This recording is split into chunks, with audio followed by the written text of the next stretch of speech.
Bonjour à tous, je suis avec Cécile Bourbon, présidente de Com2Sup, pour parler des écoles d'ingénieurs à prépa intégrée, de manière générale, des conditions d'admission, les écrits, les oraux. Voilà.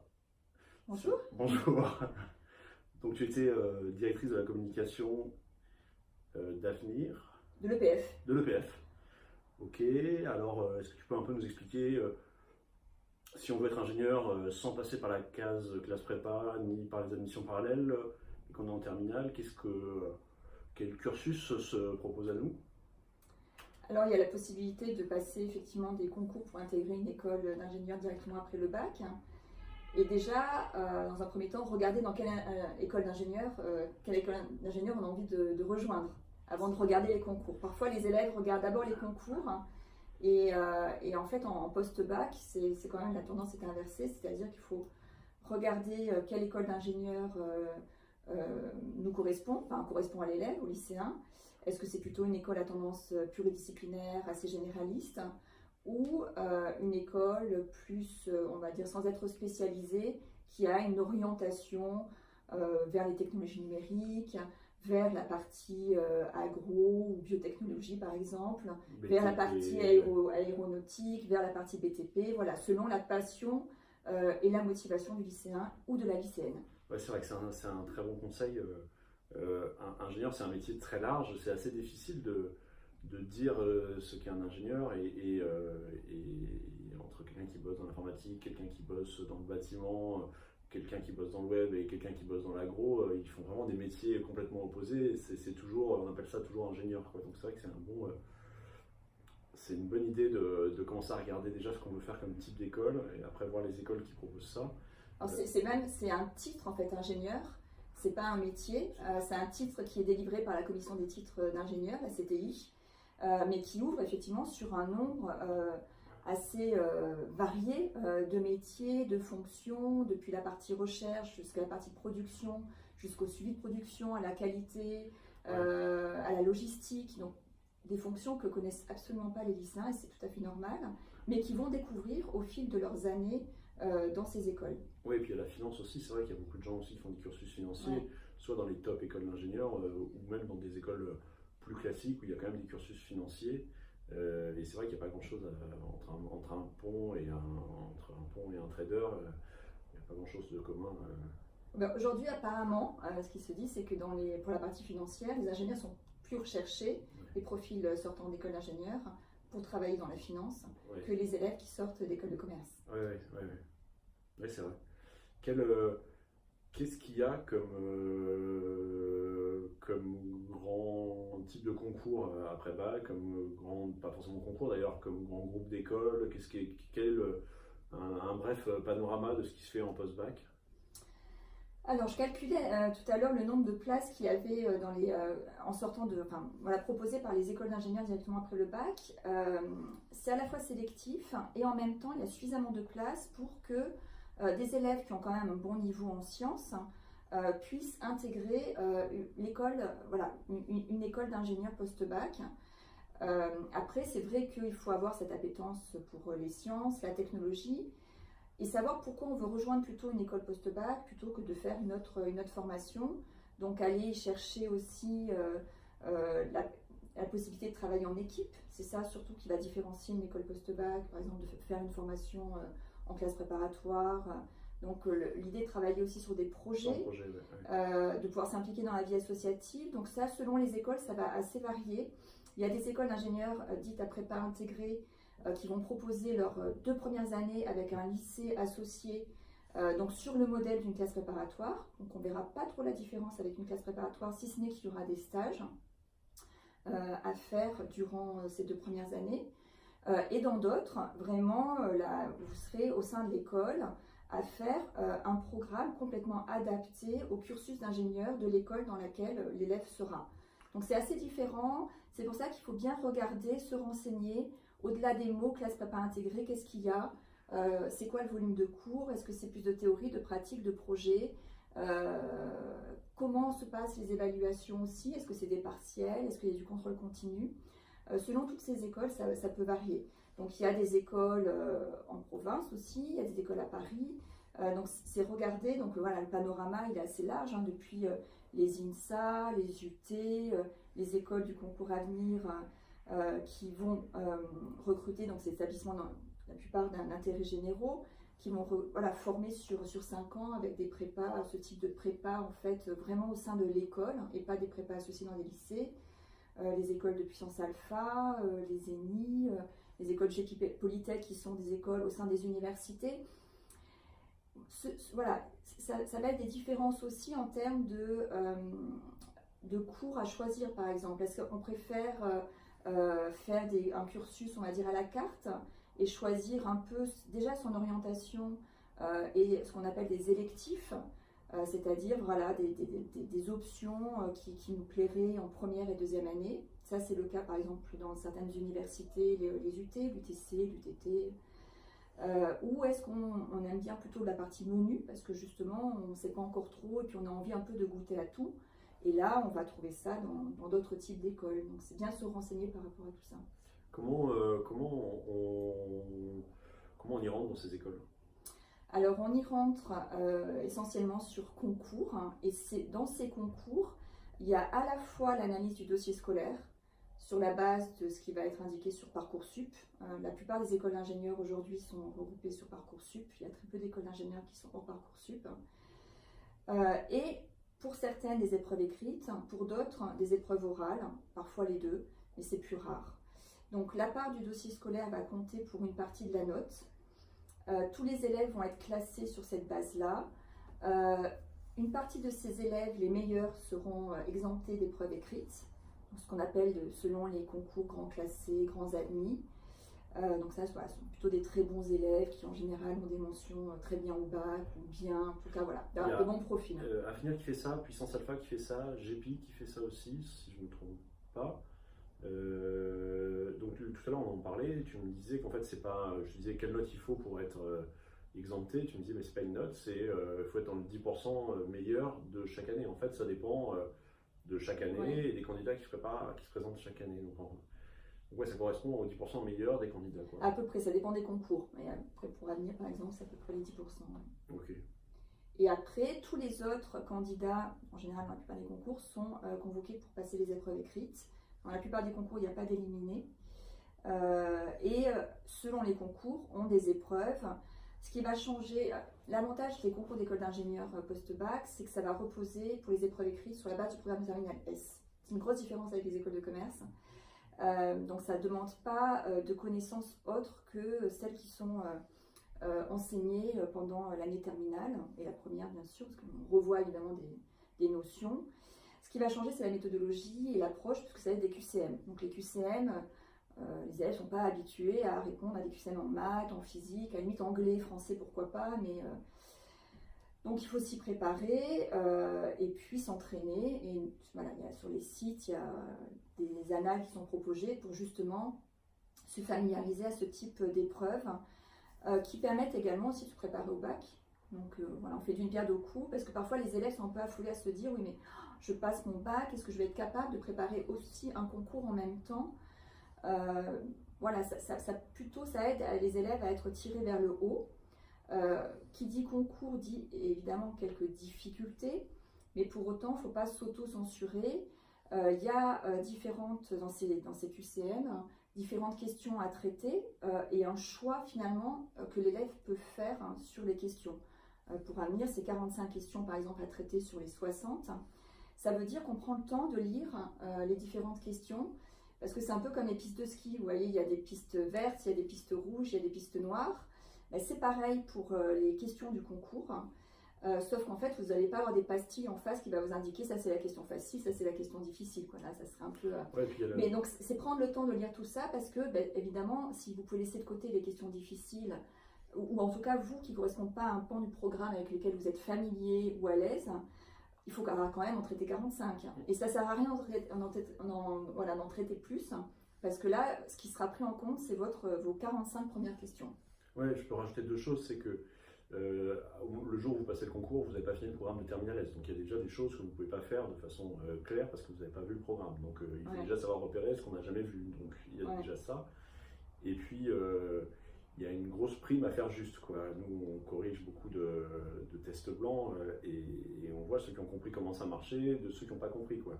Et ceux qui sont restés en mode lycée, je fais tout, je reste bloqué, qui ont des scores catastrophiques, et ceux qui arrivent à naviguer sur la copie en choisissant juste, en faisant peu mais bien, ils s'en sortent 10 fois mieux. Et c'est une vraie stratégie, et finalement c'est aussi c'est un bon mode de sélection parce qu'il y a à la fois la connaissance du programme et s'adapter le jour J à ces conditions. Moi j'ai une question, qu'est-ce qui fait ce concours-là pour le concours à venir? Qu'est-ce qui rédige les sujets? Alors, il y a un comité logistique, je voulais savoir, donc, qu'est-ce qui rédige le concours? Qui fait le concours à venir? Les épreuves du concours. Alors, il y a un groupe logistique qui est fait avec des responsables de chaque établissement, de chaque école. Et puis, il y a des concepteurs de sujets qui rédigent les sujets, mais selon la consigne du groupe logistique. Et avec pour consigne, justement, d'avoir cet équilibrage entre des questions faciles, des questions difficiles et des questions, on va dire, intermédiaires, avec un pourcentage. Et c'est testé. Et chaque année, il y a une analyse qui est faite pour ajuster si besoin. Nous, on le trouve super bien fait à venir. Ce concours. Ouais, on fait pas mal de concours et on trouve qu'il est rigoureux, bien fait. Nous, les profs qui le préparent, chez nous, hein, pas chez Avenir, apprécient bien Avenir. Ils trouvent que c'est un bon concours, ils utilisent pas mal les exercices. Et moi quand je passais le bac à 25 ans, un peu moins de 25 ans, et c'est vrai que quand on avait marre de faire des Anavac, on faisait des exercices de physique qui étaient dans les Anavac. Physique, c'est l'ancêtre de Puissance Alpha, qui a changé de nom 2 fois depuis, mais c'est vrai que c'est ce type d'exercice, des exercices niveau bac, qui demandent un peu plus de réflexion. Donc ça demande une vraie maîtrise du sujet de terminal S pour bien réussir à résoudre tous ces types d'exercices. Donc c'est vrai que c'est une super préparation aussi pour le bac, en plus de la stratégie le jour J. C'est une bonne préparation parce que c'est des exercices un petit peu plus techniques où il faut avoir un peu meilleure maîtrise que juste un exercice type bac classique qui se répète sans cesse. Donc oui, pour les concours, donc on peut entrer sur ces écoles sur concours, on peut y entrer sur certaines sur dossier et entretien, sur certaines c'est concours, on est exempté de concours et on passe en entretien. Qu'est-ce qui va se passer si on passe un entretien pour entrer dans une école d'ingénieur à prépa intégrée? Alors l'entretien, il est là souvent c'est une rencontre entre l'école et le candidat pour voir s'il y a adéquation entre le profil de ce candidat et l'école, pour cerner la motivation du candidat, de la candidate, pour savoir pourquoi elle veut intégrer cette école qu'une autre, pourquoi plutôt une école post-bac qu'une autre formation, quel cursus elle souhaite faire et poursuivre. On ne demande pas forcément aux lycéens de savoir qu'est-ce qu'ils veulent faire comme projet professionnel, mais juste d'avoir quand même repéré déjà, à peu près c'est quoi un ingénieur et qu'est-ce qu'il peut faire et pourquoi il s'intéresse à ce type de métier au sens large. Et dans les spécialisations ou orientations selon les écoles, qu'est-ce qui pourrait les intéresser, sans avoir forcément peut-être de prédétermination, c'est pas grave, il n'y a pas d'attente du jury par rapport à ça, mais c'est savoir qu'est-ce qui peut les intéresser, qu'est-ce qui les motive aussi au sein d'une école d'ingénieur dans le travail en équipe, parce qu'on vient chercher souvent du travail en projet, qu'est-ce qu'ils ont déjà eu comme expérience sur le sujet, à travers par exemple les TPE, à travers leur vie extrascolaire comme le sport, comme peut-être un investissement associatif déjà. Voilà, mieux cerner la motivation, la personnalité et voir si l'élève a réfléchi aussi sur lui-même. Et c'est pas forcément sur non plus une aisance à l'oral, etc. Ça, c'est des qualités qui vont être aussi développées pendant les études d'ingénieur. Mais c'est savoir où l'élève met les pieds, est-ce qu'il a bien repéré dans quelle école, pour que ça puisse matcher, quoi. C'est comme un site de rencontre. L'entretien, il est fait pour ça dans la plupart le jury est plutôt bienveillant. Il y a, dans certaines écoles, c'est un moyen aussi de pouvoir accrocher le candidat, et pouvoir lui montrer aussi que c'est intéressant de rejoindre cette formation plutôt qu'un autre type de formation. Et quelque part, la séduction, je dirais, elle est dans les deux sens. Oui, c'est vrai que c'était pour une école de commerce, on avait été invité Et on avait l'impression que c'était plus l'école qui avait envie d'avoir les gens que les gens qui avaient envie d'avoir l'école. Donc c'était comité d'accueil, on vient de chercher au train, c'était la grosse fête. Je Et ça dépend voilà, les candidats qui sont de très bon niveau, évidemment tout le monde se bat pour les avoir. Après, les autres candidats ont aussi leur chance, grâce notamment, par exemple par rapport au concours, selon certains concours, il y a des concours, ça va être 50% la note de dossier, 50% la note des épreuves écrites. Pour d'autres, ça va être, comme pour Avenir, c'est 80% les épreuves écrites et 20% la note de dossier. Donc un candidat qui est un peu moyen, il peut vraiment, en travaillant très bien le concours, remonter dans le classement. Et également, un bon candidat, optimiser encore plus son classement pour intégrer l'école de son choix. Et toi, en tant que ancienne d'une école, vous avez une espèce de vision pour le candidat, vous vous dites, ce candidat-là, ça fera un ingénieur qui fera une belle carrière et qui valorisera l'école à terme, ou vous avez juste une vision de sélection au niveau bac? Est-ce que vous vous projetez dans la façon de sélectionner les gens sur le devenir des gens en se disant, ce type-là, on sent le potentiel incroyable de je sais pas quoi, et pour nous c'est intéressant. Par exemple, un candidat qui a un dossier catastrophique, mais le jour du concours, il est classé 3, 2, 1 dans toutes les matières, et on se dit, qu'est-ce qui s'est passé, qu'est-ce qui se passe, on comprend pas, mais bon, il y a quelque chose. Ou alors, dans le cadre d'un entretien, vous vous dites, ce type-là, il est complètement déterminé, il a 16 ans, mais il est déjà ingénieur, il veut déjà être ça, il sait déjà comment faire ci, ça, il a déjà démonté 15 moteurs, il a déjà son brevet de pilote, il sait déjà tout ça. Est-ce que vous avez ce calcul, enfin, c'est pas ce calcul, mais cette mise en perspective des candidats pour l'après? Est-ce que pour vous, prendre un candidat à 17 ans, c'est aussi faire la promotion de votre école à 5 ans, à 10 ans, à 15 ans, ou est-ce que vous êtes dans une sélection plus classique, très universitaire? Je pense qu'il y a ça va dépendre des écoles. Puis tous les élèves, toutes les écoles font pas des oraux. À l'EPF, il y avait une formation spécifique qui sont des formations binationales, avec une formation franco-québécoise et une formation franco-allemande. Les BQ. Voilà, et ça, ça dépend pas d'Avenir, c'est vraiment une formation spécifique. Et il y a un entretien pour justement, là, c'est aussi pour voir la maturité du candidat et sa capacité à partir dès la deuxième année après le bac à l'étranger. Donc pour la formation franco-québécoise au Québec, pour la formation franco-allemande à Munich en Allemagne, et puis éventuellement le niveau de langue aussi pour certaines formations. De plus en plus aussi d'écoles d'ingénieurs proposent des cycles internationaux post-bac. Et donc là, il y a aussi un entretien. L'entretien, ça va être aussi pour évoluer ça. Après, il y a d'autres formations. Est-ce que dans le jury, ils cherchent à analyser et à aller aussi loin dans la projection? Peut-être. Et je pense que ça va vraiment dépendre de certains candidats. Je dirais pour la grande majorité, ils se projettent, ils n'ont pas forcément cette capacité à se projeter si loin, mais on voit s'ils ont cette curiosité scientifique, cette ouverture qui est nécessaire aujourd'hui pour être ingénieur sur le monde qui les entoure, pour pouvoir évoluer à l'international, pour pouvoir parler anglais, pour s'intéresser aux autres, sur ouverture aussi sur les différentes pluridisciplinaires ou pas, mais ça dépend vraiment du projet d'école. Et dans certaines écoles, l'élève qui sera passionné par une certaine technologie pourra réussir, dans une autre, non. Parce qu'on lui demandera d'avoir cette ouverture sur les différentes disciplines. Donc voilà, je pense que chaque école va chercher en fonction de ce qu'elle il y a des écoles spécialisées en informatique, elles vont pas forcer, elles vont chercher des compétences très spécifiques et un passionné, elle voit si c'est quelque part un geek et en même temps, si l'élève est aussi très ouvert et aime aussi l'informatique, je pense que ça ira bien à l'école. Le tout c'est que l'école, surtout que l'élève ne se trompe pas d'école et vice versa. Donc l'entretien il est là pour cerner ça. Et la possibilité aussi, c'est un échange. Souvent, les candidats pensent qu'ils vont être juste jugés, mais il y a des questions, et les questions sont là pour faciliter l'échange, permettre aux personnalités plus introverties de développer un peu plus leurs arguments, ou aux personnalités, elles, plus extraverties, de synthétiser et de revenir peut-être à l'essentiel. Voilà, c'est vraiment pouvoir ajuster au mieux en fait et affiner selon les écoles.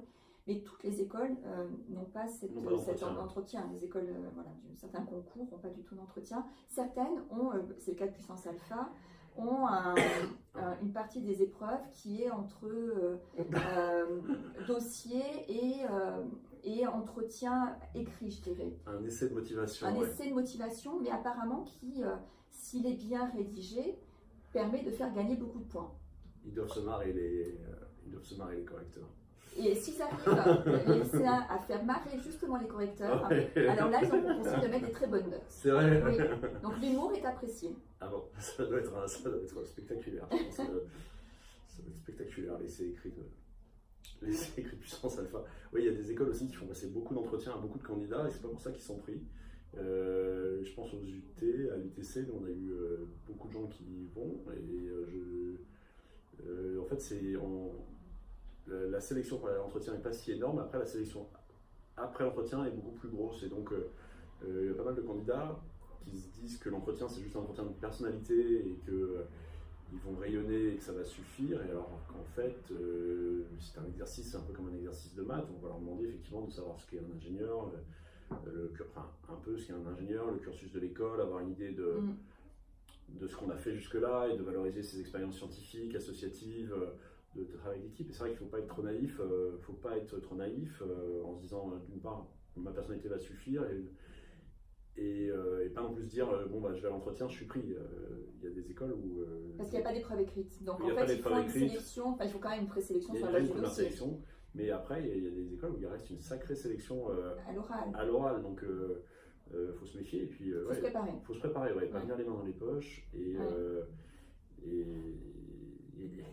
bon, ça se prépare bien, hein, mais voilà, c'est un exercice comme un autre, quoi. C'est une épreuve comme une autre, et venir comme ça, c'est pas souvent c'est pas un bon calcul, quoi. Non, ça se prépare, c'est réfléchir sur soi-même, réfléchir sur l'école dans laquelle qu'on souhaite intégrer, encore une fois sur les possibilités, si ce n'est le métier, en tout cas de spécialisation, d'orientation professionnelle qui sont proposées. Et puis, qu'est-ce qu'on va aussi apporter dans cette école? C'est-à-dire, qu'est-ce que l'école va nous apporter, mais qu'est-ce qu'on va apporter à l'école? Est-ce qu'on a envie de s'impliquer dans la vie associative? Est-ce qu'on a envie de faire de la recherche? Je pense plutôt formation type universitaire. Est-ce qu'on a envie de partir à l'international? Et si oui, est-ce qu'on a déjà un peu réfléchi aux destinations? Voilà, c'est s'interroger un peu là-dessus, d'être curieux, de regarder les plaquettes des écoles, les sites internet qui sont très fournis.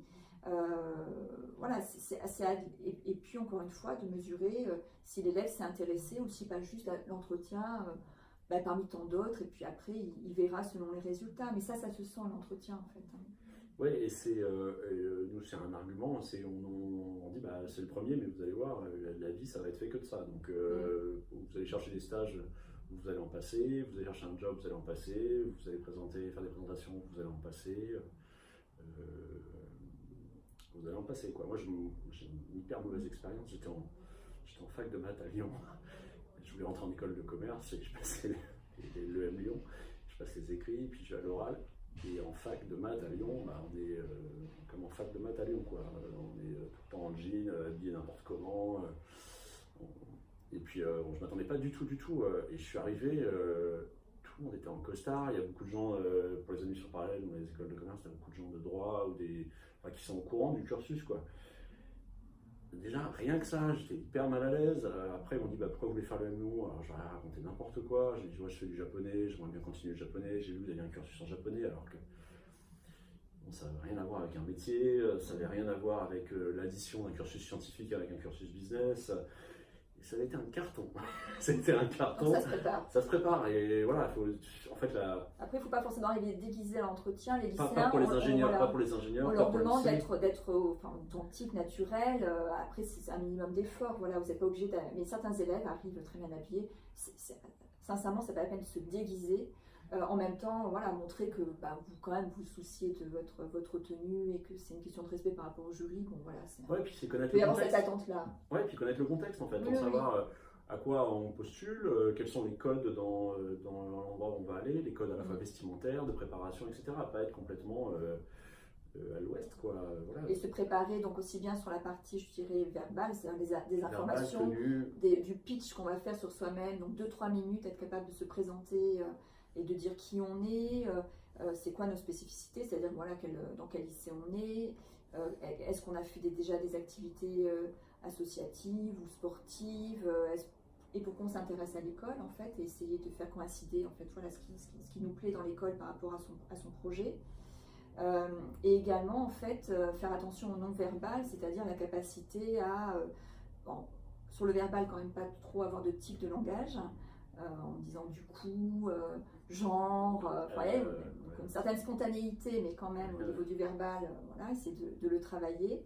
Et puis du non-verbal, faire attention à sa posture, de ne pas s'agiter en bougeant par exemple un stylo. Ça m'est arrivé d'avoir des candidats qui avaient un stylo parce qu'ils étaient nerveux. Donc ça, je pense que le jury n'en voudra pas au candidat de voir qu'il est stressé. D'ailleurs, le candidat, s'il est vraiment stressé, il peut dire, écoutez, je n'ai pas l'habitude de ce type d'exercice, je suis vraiment stressé. Et en fait, déjà, rien que de le dire, ça le soulagera et le jury sera assez bienveillant par rapport à ça.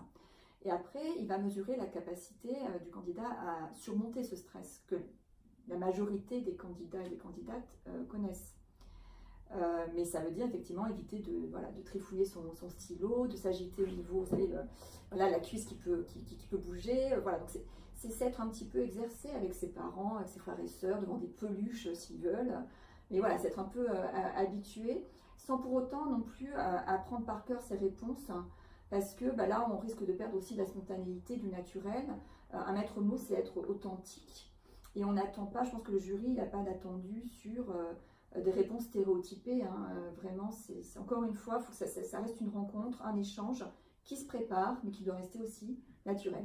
Ouais, et puis planquer aussi, si jamais on a des gros cadavres dans sa carrière, dans son début de machin, c'est à avoir pensé à le planquer, pas dire de trucs abominables qui seraient complètement rédhibitoires pour l'école, enfin avoir réfléchi à ce qu'on dit, ce qu'on dit pas.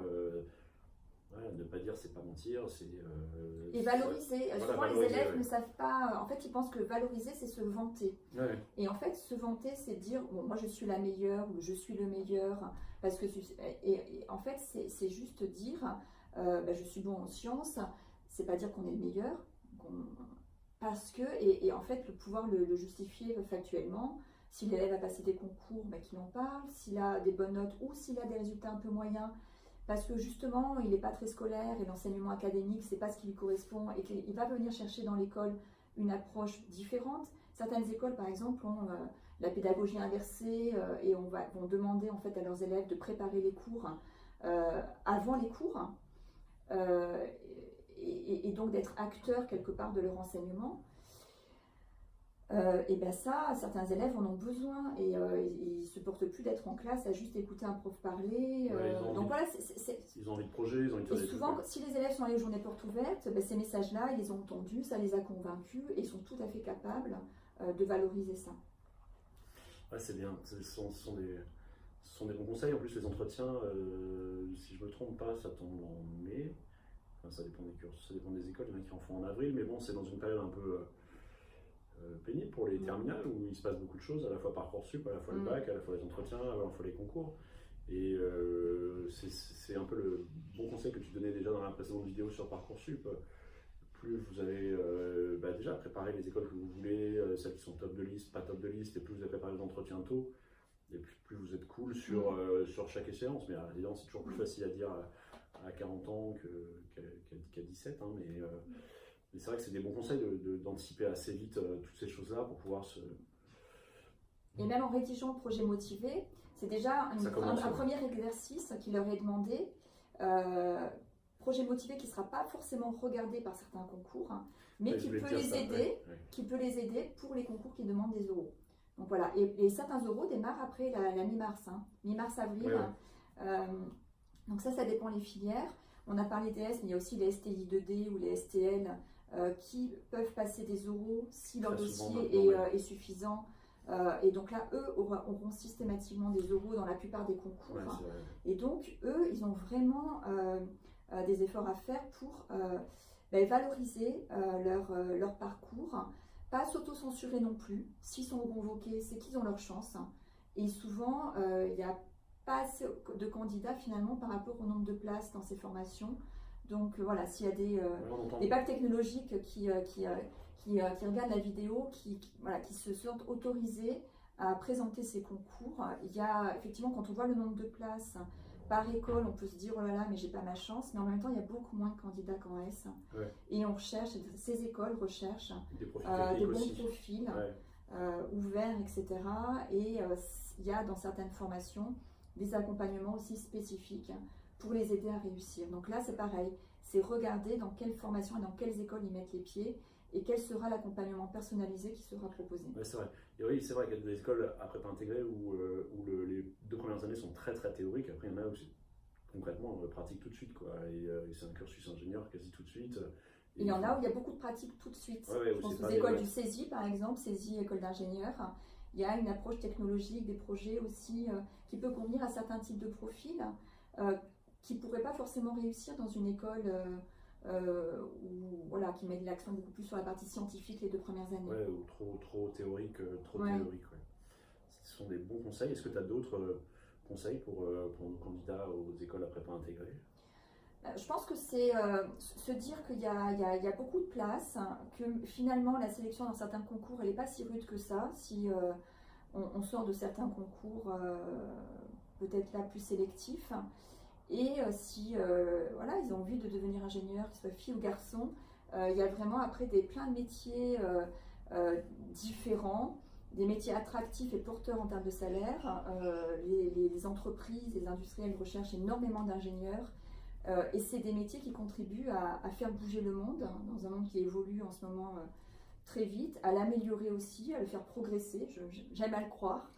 Mais voilà, je pense que c'est des métiers passionnants pour ceux qui sont intéressés par les sciences et qui ont aussi cette appétence de l'humain. Je pense que parfois on a une image de l'ingénieur qui est uniquement centré sur la technologie et les sciences. Mais le sens de tout ça, c'est nous, c'est les hommes, c'est l'environnement aussi, c'est prendre soin de la planète et de ses ressources, c'est pouvoir aussi modifier des choses qui actuellement dysfonctionnent. C'est vrai que oui, on n'a pas parlé, mais il y a beaucoup d'ingénieurs qui ont des cursus environnement, l'EPF. Si, il y a un cursus environnement. Il y a un cursus à l'EPF. Et dernière question, mais pourquoi il y a une grosse tendance à pousser les filles à faire des écoles d'ingénieurs en ce moment? Qu'est-ce qui se passe? En fait, on essaie de motiver des personnes qui n'osent pas le faire naturellement, c'est ça? Et il y a l'autocensure là aussi chez les lycéennes, qui sont à peu près 50% en S, il y a autant de filles que de garçons, et qui vont pas forcément vers des écoles d'ingénieurs directement, ou post-bac, ou même dans les classes préparatoires, par peur de ne pas réussir, ou en se disant que finalement les sciences c'est pas pour elles, ou elles veulent aller vers la santé, mais elles ne se rendent pas compte que dans une école d'ingénieur, on peut aussi aider les hommes, travailler sur la santé, travailler pour le bien-être de la planète, être utile aux autres. Il y a cette volonté souvent chez les filles. Et donc pourquoi il y a cette recherche et des écoles d'ingénieurs, parce qu'il y a une recherche des entreprises derrière, pour renforcer la mixité de leurs équipes. Parce qu'on se rend compte que dans un monde où il y a autant d'hommes que de femmes, de faire en sorte que dans les équipes techniques, scientifiques, il y ait autant de femmes que d'hommes, ça apporte vraiment, au-delà de la partie bien sûr, quelque part, égalité et justice sociale, on peut se dire, ça apporte également de la performance et de la prise en compte aussi bien des besoins des hommes que des femmes. Je pense par exemple à des équipes techniques qui pourraient travailler sur des voitures. D'avoir des femmes aussi dans l'équipe, les femmes vont penser aussi à des choses en tant que passagères auxquelles ne penseraient pas forcément les hommes. Donc la pluralité, la mixité des points de vue, que ce soit dans la partie science ou dans d'autres aspects, apporte bien sûr plus de richesse. Donc voilà, c'est pour ça que les entreprises aujourd'hui ont ces enjeux. Elles ont aussi des enjeux légaux de parité. Ça les oblige aussi à renforcer cette équité. Et donc, les écoles sont évidemment demandeuses de profils féminins. Donc, certaines écoles en attirent plus que d'autres. Et c'est que derrière, parfois, les technologies numériques, les filles ne voient pas trop la finalité. Donc, c'est aller chercher un peu plus et faire tomber les stéréotypes. Il y a encore beaucoup de choses à faire là-dessus pour montrer que, oui, bien sûr, qu'ingénieureux, c'est possible. Et qu'il y a des sites, par exemple, comme Elle Bouge, des associations comme Elle Bouge, qui montrent justement des témoignages de femmes ingénieures. Il y a plein de vidéos pour partager cette richesse et cette expérience Alors moi, je l'ai vu au quotidien pendant des années. Je ne suis pas ingénieure moi-même, mais c'est vrai que quand j'ai vu toutes ces femmes ingénieures, la façon dont elles en témoignent, et à quel point elles peuvent aussi concilier leur carrière professionnelle et leur vie personnelle, ben, ça fait envie, ça fait rêver. Elles ont appris un métier qui est très bien rémunéré. Donc voilà, il faut qu'elles y aillent, les lycéennes. Foncez, vous pouvez. Ça marche. Bon, bah, c'est tout. Est-ce que y a autre chose auquel tu Non, penses? merci pour cette proposition. Et n'hésitez pas à candidater. Vous avez jusqu'au 14 mars sur Parcoursup, oui. pour candidater sur les écoles. Et c'est les écoles qui vont vous permettre d'accéder aux concours. Voilà, vous ne trouverez pas les concours directement sur Parcoursup. Ça marche. Bah, merci Cécile. À bientôt. Merci.